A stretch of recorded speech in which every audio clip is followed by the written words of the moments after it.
estamos aqui de novo, eu e o Edu, né? Nós somos terapeutas com uma grande experiência na área terapêutica. E nós, no vídeo anterior, demos uma breve introdução sobre crenças limitantes. E agora a gente vai dar uma pequena aprofundada. Nós vamos falar sobre a origem da crença, como é que elas se originam, né? Então as crenças, num primeiro momento, elas se originam até de forma hereditária, né? São crenças que são passadas de geração para geração, que são aprendidas no universo familiar, né? Então é muito comum eu repetir os mesmos padrões e acreditar nas mesmas coisas que as pessoas da minha família ou a cultura que eu pertenço pensam. Depois tem as crenças individuais, que chegam a partir da nossa trajetória, né? Daquilo que eu vou aprendendo, daquilo que eu vou vivendo, né? Ou vivenciando, experimentando. E com essa experiência eu vou criando essas crenças que vão limitando minha trajetória individual. E tem as crenças também de origem social, que são aquelas que são aprendidas numa cultura, numa determinada nação, num determinado país. Como inconsciente coletivo, né? Exatamente, como inconsciente coletivo, ou seja, elas ficam pairando naquele universo que a pessoa gravita ou frequenta. No Theta Healing, que é o que eu estudo mais de perto, a gente chama esse processo muito das crenças genéticas, ou seja, aquilo que vem pra gente com a carga de DNA, né?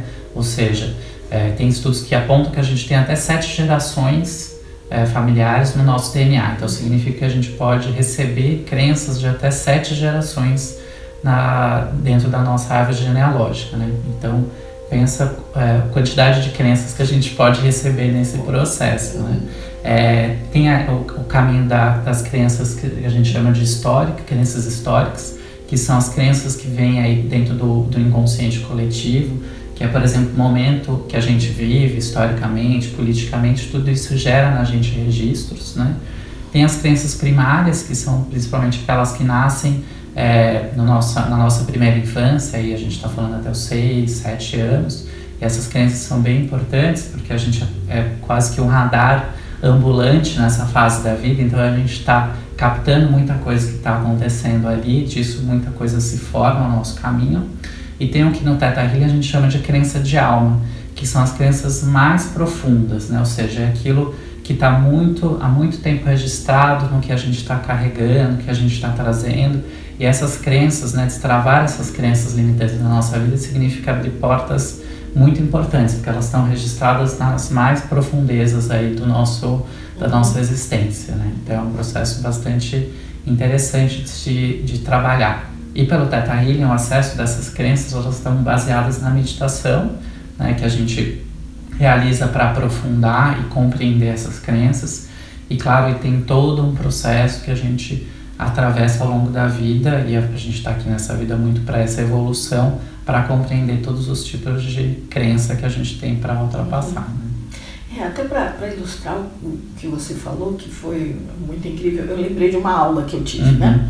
Eu estudo florais do Joel Aleixo, e eu fiz um curso recente de telômeros, e ele encadeou uma pessoa, aí atrás da pessoa os pais, atrás dos pais os avós, atrás dos avós os bisavós, atrás dos bisavós os trisavós e até os tetravós. São as 64 pessoas atrás de uma pessoa influenciando nesse processo genético. É muito incrível, né? E o tempo todo a gente é bombardeado com informações que a gente vai traduzindo ou distorcendo e criando limitações na nossa vida. É interessante a gente trazer para a prática, né, isso que a gente está falando, e a gente estava discutindo crenças que estão relacionadas ao ato de crescer, né? A gente percebe, e hoje nas gerações, muito fortemente, a relação das pessoas com o ato de crescer, né? Que traz uma carga de crenças muito atreladas a se eu crescer eu posso ficar uma pessoa chata, né? Crescer é chato, né? Crescer me traz responsabilidade. E aí as pessoas têm crenças em torno disso e acabam por não vivenciar a maturidade, né? Que tem os seus benefícios todos que precisam ser olhados, né?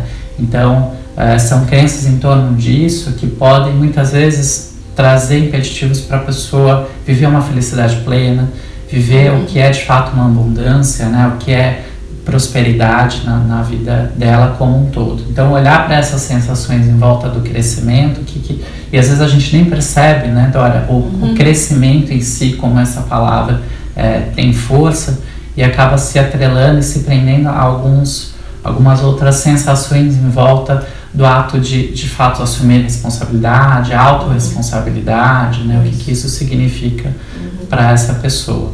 Então, entender o que está limitando a pessoa em relação a esse processo, a tomar atitude, a vivenciar de fato esse crescimento, é importante para dar esse passo. E crescimento, se a gente for ver bem, é evolução.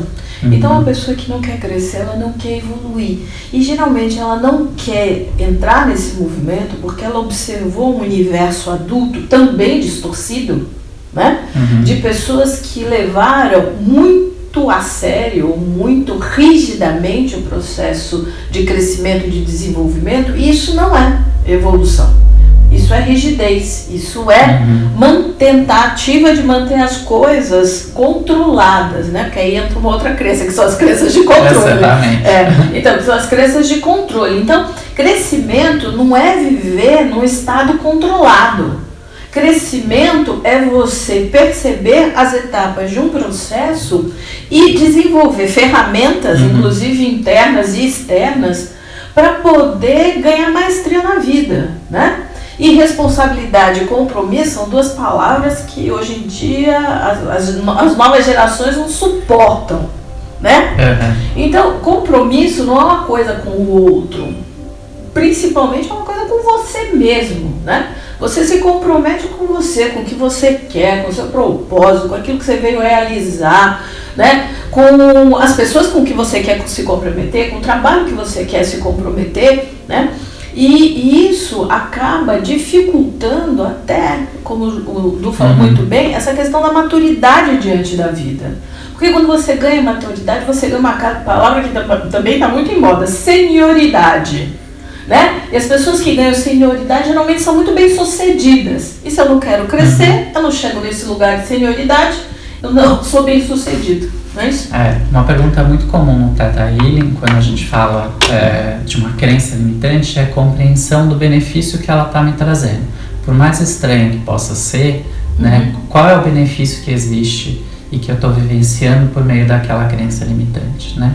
E aí, compreendendo o benefício, trazendo para a consciência, eu posso aprender a viver a vida mais plenamente, a alcançar aquele benefício de uma outra forma, mais leve, mais seguro, né? Com mais saudabilidade. Qual é o benefício de não crescer? Pois é, aí depende de cada quadro, né? Exato. Eu acho que existe muito, como você falou, crenças em torno do que é aquele crescer. Então, assim, se eu não crescer, eu não vou ficar chato, por exemplo. Né? Se eu acredito que ser um adulto pode ser algo chato na minha vida. Se eu não crescer, eu vou me divertir o tempo inteiro, a minha vida vai ser interessante. Eu não vou perder a minha ingenuidade, eu não vou perder a minha leveza. E são coisas que a gente pode perceber e sentir na vida sem necessariamente precisar abrir mão da maturidade ou da senioridade. Exatamente. Então eu acho que crescer não faz você parar de ser divertido. Você não vira uma pessoa séria e chata. Muito pelo contrário, você escolhe melhor aquilo que vai trazer a sua diversão, o seu prazer, a sua alegria, né? Sim. E aí você começa a perceber que você pode trilhar caminhos diferentes daqueles adultos que você conheceu. Então, porque a gente pode o tempo todo se renovar e mudar, não é, Edu? Exatamente. E a gente tem que lembrar que a nossa criança não vai embora quando a gente vira adulto, né? Isso. Então a gente pode acessá-la para viver essa vida divertida, e ela pode fazer parte até de decisões muito importantes. Nós vamos encerrando essa etapa da conversa e daqui a pouco a gente volta com o processo terapêutico diante das crenças limitantes.